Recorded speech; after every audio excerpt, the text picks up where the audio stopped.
Hello guys, welcome to smart preparation. Myself Anu Singh. और इसमें मैं डिस्कस करने जा रही हूँ यूपी ट्रिपल एससी का एक एग्ज़ाम हुआ था जो कि 2017 में फॉर्म भरा गया था।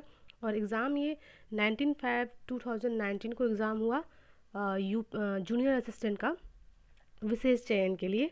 ठीक है, तो इसमें 80 क्वेश्चन पूछे गए थे। 20 क्वेश्चन जो थे इसमें के वो जीएस के थे, जो कि मुझे इम्पॉर्टेंट लगे हैं। अगर आपके आने वाले एग्ज़ाम हैं कोई भी, चाहे वो एसएससी हो चाहे अदर एग्ज़ाम हो, सभी के लिए इम्पॉर्टेंट है। इस टाइप के क्वेश्चन पूछ लिए जाते हैं, तो जितना आप अधिक से अधिक क्वेश्चन देखेंगे आपके लिए बेनिफिट होगा। ओके, तो चलिए कंटिन्यू करते हैं इसमें जो क्वेश्चन पूछे गए थे। और इस चैनल पर अगर पहली बार आप आए हैं तो सब्सक्राइब बटन दबा दीजिए ताकि और देन एक बेल आइकन दबा दीजिए ताकि इस चैनल पर जितने भी वीडियोस अपलोड हो उसका आपको नोटिफिकेशन इजीली मिल जाए। ओके, तो चलिए कंटिन्यू करते हैं।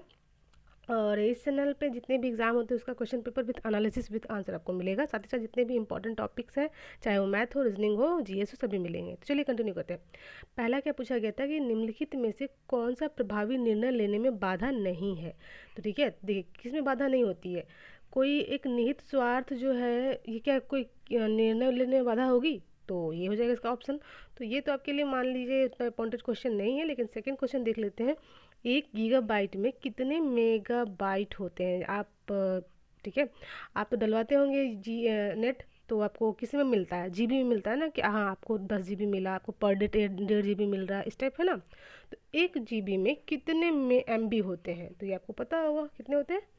1024 होते हैं। ठीक है, 1024 होते हैं। एमबी यानी कि मेगाबाइट और जीबी यानी कि गीगाबाइट। ठीक है, तो याद रखिएगा। नेक्स्ट क्वेश्चन है कि 1947 में भारत में प्रति व्यक्ति वार्षिक आय कितनी थी? ठीक है, तो जो 1947 में आकलन किया गया था उसमें 249.6 थी। ठीक है, इतने रुपए प्रति व्यक्ति की वार्षिक आय थी, ये आंकलन के अनुसार। ठीक है, तो ये क्वेश्चन आपके आने आने वाले एग्जाम में पूछे जा सकते हैं। नेक्स्ट पूछा गया था कि काशी विद्यापीठ वाराणसी में एक यूनिवर्सिटी स्थित है, इसका जो स्थापना है किसने किया था? तो इसकी स्थापना हुई किया था शिव प्रसाद गुप्ता ने। ठीक है, काशी विद्यापीठ, काशी विद्यापीठ, इसको आप महात्मा गांधी काशी विद्यापीठ के नाम से भी जानते हैं। ओके, और वाराणसी में एक फेमस विश्वविद्यालय है जो कि बीएचयू है। बीएचयू की स्थापना के लेकर आपसे पूछा जा चुका है एग्जाम में।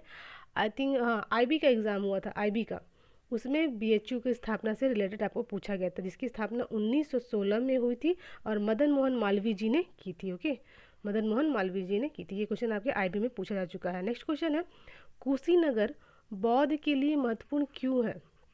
हाँ, कुशीनगर जो है वो बुद्ध के लिए महत्वपूर्ण क्यों है, यानी कि गौतम बुद्ध के लिए महत्वपूर्ण क्यों है? देखिए, कुशीनगर में क्या हुआ था, कुशीनगर में बौद्ध यानी कि बौद्ध धर्म के जो संस्थापक थे महात्मा बुद्ध को महापरिनिर्वाण हुआ था। महापरिनिर्वाण का मतलब उनकी मृत्यु हुई थी। तो 3 वर्ड मैंने आपको बताया था, महा, ठीक है, महापरिनिर्वाण, महापरिनिर्वाण। ठीक है, और दूसरा एक धर्मो, एक हुआ था महाभिनिष्क्रमण। ठीक है, महाभिनिष्क्रमण मतलब गृह त्याग, ये डायरेक्ट वर्ड पूछे जाते हैं। ठीक है, महापरिनिर्वाण मतलब कि उनकी मृत्यु हुई थी, और महाभिनिष्क्रमण मतलब घर का त्याग दिया था। धर्मचक्र परिवर्तन यानी कि जहाँ पहली बार उन्होंने धर्म अपना उपदेश दिया था, कहाँ दिया था? सारनाथ में दिया था। तो ये सारे इंपॉर्टेंट है, पूछ लिए जाते हैं अन्य एग्जाम में भी, आपके आरपीएफ में भी पूछे जा चुके हैं। अच्छा, नवंबर 2018 में शहरी आधारभूत संरचना पर दक्षिण एशियाई क्षेत्रीय सम्मेलन किस शहर में आयोजन किया गया था? ये है किस शहर में किया गया था? ये किया गया था नई दिल्ली में। ठीक है, कहाँ? नई दिल्ली में किया गया था ये दक्षिण एशियाई क्षेत्रीय सम्मेलन। ठीक है, तो ये सारे क्वेश्चन आपके पूछे जा सकते हैं। जो अभी एसएससी जीडी के एग्जाम हो रहे हैं इसमें 2018 के आपसे करंट अफेयर पूछे जा रहे हैं। नेक्स्ट क्वेश्चन है, नवंबर 2018 में जो है विश्व सीमा शुल्क संगठन WCO, ठीक है, वर्ल्ड कस्टम ऑर्गेनाइजेशन, पहले तो आपसे ये इसका फुल फॉर्म भी पूछा जा सकता है। देखिएगा, जिसको हिंदी में न समझ में वो इंग्लिश में देख सकते हैं। क्या होता है ये वर्ल्ड कस्टम ऑर्गेनाइजेशन की बैठक किस शहर में हुई थी? किस शहर में हुई थी? ये हुई थी जयपुर में। जयपुर किसकी राजधानी है? राजस्थान की। तो राजस्थान की राजधानी जयपुर है। ओके, काठमांडू किसकी राजधानी है? नेपाल की। बीजिंग किसकी राजधानी है? चीन की। बैंकॉक किसकी राजधानी है? ठीक है, ये सभी आपको पता होना चाहिए। ठीक है, नेक्स्ट क्वेश्चन चलते हैं। नेक्स्ट क्वेश्चन है कि निम्नलिखित में से कौन सा निर्णय लेने की प्रक्रिया के 7 चरणों में पहला कदम है? तो चलिए, ये आपके लिए तो इम्पोर्टेंट क्वेश्चन नहीं है, लेकिन जिन्होंने एग्ज़ाम दिया है उनके लिए मैं बता दूं, इसका आंसर हो जाएगा आपका ए नंबर, ठीक है, कौन सा निर्णय की पहचान करना। ओके, नेक्स्ट क्वेश्चन चलते हैं। नेक्स्ट क्वेश्चन है, ये है 69 नंबर। ओके, इसमें क्या पूछा गया था कि यदि आप रैम स्थापित करते हो तो माइक्रोसॉफ्ट विंडोज़ आधारित कंप्यूटर पे क्या असर होगा। जब अपने आप कंप्यूटर में क्या रैम को बढ़ाते हो, पहले कुछ कम रैम था, अब उसको ज़्यादा बढ़ा रहे हो तो क्या होगा, क्या होगा, ये तो आपको सभी को पता होगा। यह तेज़ी से काम करने लगा जब हम अपने कंप्यूटर में रैम बढ़ाएंगे तो। ठीक है, 70 नंबर क्या है, 1951 की जनगणना के अनुसार भारत में साक्षरता दर क्या थी। तो गाइज ये इंपॉर्टेंट क्वेश्चन है, आपके एग्जाम में भी पूछे जा सकते हैं। ओके, तो ये जब 1951 में जनगणना हुआ था तो भारत की साक्षरता दर सिर्फ और सिर्फ 18.33% थी। ठीक है, तो बी नंबर इसका आंसर हो जाएगा।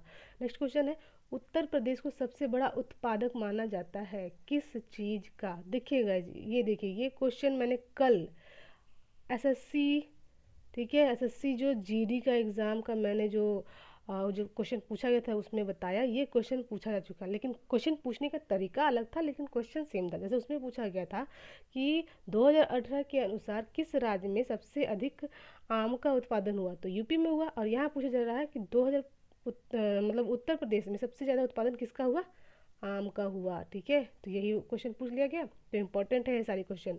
भारत का सबसे बड़ा तांबा कांची धातु कौन सा है। ठीक है, भारत का सबसे बड़ा तांबा कांची धातु उत्पादक राज्य कौन सा है, ये कौन सा है, मध्य प्रदेश में इसका उत्पादन अत्यधिक मात्रा में होता है। ठीक है, नेक्स्ट है 73 नंबर, इसमें पूछा जा रहा है 2017-18 में स्वदेश दर्शन की योजना के तहत कितनी परियोजनाओं को मंजूरी दी गई। हमारे देश में, हमारे भारत में 2017-18 में स्वदेश दर्शन की योजना आरंभ हुई। इसमें जो है टोटल 11 योजनाओं को इसमें मंजूरी दी गई। ठीक है, नेक्स्ट है 74 नंबर, श्री रामायण एक्सप्रेस के भारत खंड के लिए यात्रा की अवधि कितने दिनों की है। ये जो श्री रामायण एक्सप्रेस भारत खंड की जो शुरुआत की गई है ट्रेन की, तो इसके भारत की यात्रा कितने दिन के अंतर्गत करवानी है, ये आपसे पूछा गया था। ठीक है, तो इसका आंसर है 16 डेज के अंदर, 16 दिन के अंदर। तो ये सारे इंपॉर्टेंट क्वेश्चन है। देखिए फिर नेक्स्ट क्वेश्चन है कि आरबीआई की जब स्थापना हुई थी उसका केंद्रीय कार्यालय कहाँ स्थित था। तो गाइज स्थापना से कई बार मैं आपको बता चुकी हूँ, सबसे पहले इसकी स्थापना कभी, तो ये याद रखिए 1935 में हुई थी। और कहाँ, उस टाइम इसकी राजधानी इसके हेडक्वार्टर जो था कोलकाता था। फिर इसकी राष्ट्रीयकरण कब हुआ था, राष्ट्रीयकरण भी पूछा जाता है, 1949 में राष्ट्रीयकरण हो गया था। तो ये सर भी इम्पॉर्टेंट है। और अभी फिलहाल आरबीआई का हेडक्वार्टर कहाँ है, मुंबई में है। तो ये सभी आपको याद रखने हैं, इंपॉर्टेंट क्वेश्चन है। नेक्स्ट है मूल लेखांकन समीकरण क्या होता है, यानी कि अकाउंटिंग इक्वेशन की बात कर रहा है। तो ये होता क्या है, ये जो है इसमें जो असेस्ट इक्वल्स टू क्या होता है, असेस्ट हमारी लाइबिलिटी और इक्विटी के इक्वल होता है, लाइबिलिटी और इक्विटी को सम करेंगे तो असेस्ट मिलता है, तो यानी कि डी आपका इसका आंसर होगा। नेक्स्ट क्वेश्चन है, सदाचार सिद्धांत के तहत निम्न में से कौन सा नकारात्मक व्यवहार दर्शाया नहीं गया है। तो गाइज ये तो आपके लिए नहीं इंपॉर्टेंट है, फिर भी आप इसका जिन्होंने एग्जाम दिया है वो जान लें उनका आंसर क्या होगा। इसका आंसर होगा बी, ईमानदारी जो है नकारात्मक व्यवहार को नहीं दर्शाता है। ओके, नेक्स्ट है 78 नंबर, 1951 की जनगणना के अनुसार भारत में लिंगानुपात 1000 पुरुष पर कितनी महिलाएं थी। यहाँ सिर्फ 1951 की ही बात की जा रही है, तो उस टाइम जो है, उस टाइम ये था 946 थी। ठीक है, 946। अच्छा गाइज, अभी जो है 1000 पुरुषों पे कितनी है हमारे भारत में महिलाओं की जनसंख्या, कमेंट बॉक्स में बताइए, इंपॉर्टेंट है, कई बार ये क्वेश्चन पूछे जा चुके हैं। ठीक है, अभी 121 करोड़ हमारी भारत की जनसंख्या है।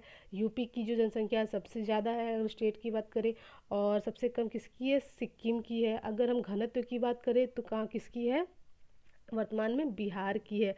और सबसे कम घनत्व किसकी है, अरुणाचल प्रदेश की। तो सभी इंपॉर्टेंट है, ये सभी याद रखिएगा। नेक्स्ट है 79 नंबर, देखिए ये क्वेश्चन आपके पूछा जा चुका किसमें, आरपीएफ में।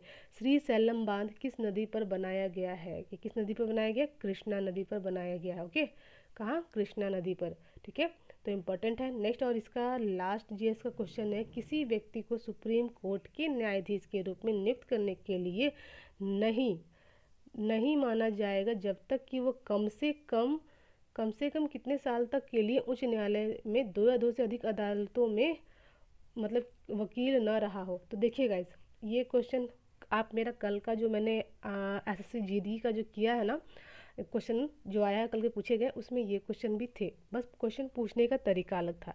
तो इसका आंसर क्या होगा? इसका आंसर होगा 10 साल का उन्हें अनुभव होना चाहिए। कितना? 10 साल का अनुभव होना चाहिए, तभी वो उच्चतम न्यायालय में न्यायाधीश की पद पर नियुक्ति हो सकती है। तो ये क्वेश्चन कल के जीडी में भी पूछा गया था, तो इसीलिए मुझे ये इंपॉर्टेंट लगा, इसलिए मैं आपके साथ ये शेयर कर रही हूँ। ठीक है, ज़रूर से देखिए, अच्छा लगे तो लाइक शेयर कमेंट जरूर करिएगा। ठीक है, ओके, चलती हूँ, bye bye and take care और बाय।